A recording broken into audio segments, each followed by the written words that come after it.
Well, some say it is a childhood tradition. We're talking about the sleepover or slumber party, whatever you call it.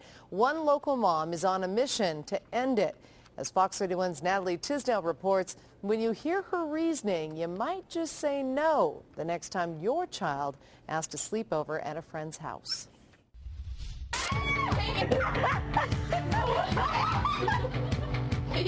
The slumber party, truth or dare, late night games, pillow fights. They're good memories for most of us. But one local mom wants to change the tradition. We can party, we can have fun, we can be with friends, spend time.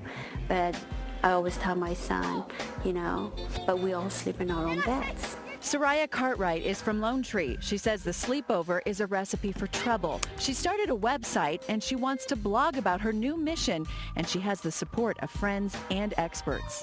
Why on earth would you let your child stay in someone else's house that you don't know? Dr. Larry Curry is a family therapist. He's not completely against the idea of sleepovers, but he says we have to know who our kids are spending time with. All we know from studies and from monitoring this for years, all it takes is a traumatizing event at that early age that the child may not talk about it initially, but it leaves an imprint in their mind and their emotional development, and now we have a much more severe problem down the road. And when you hear these numbers, you might think twice as well.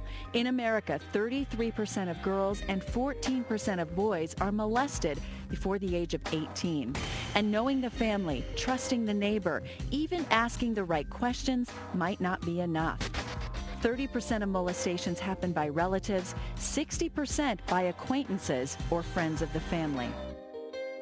These kids just aren't reaching out for help. It's estimated only 35% of sexual abuse is ever reported. These kids are frightened, embarrassed, and they just don't tell anyone. So when it comes to sleeping at someone else's house, it might lead parents to ask, how important is it? How necessary is it a part of a child's normal development?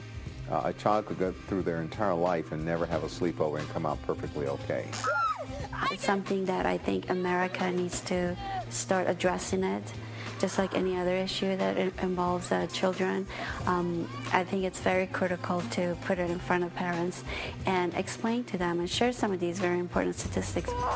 I am raising the next generation, so he's not going to do sleepover with this kid. We think it's part of growing up and you must have it, and you don't.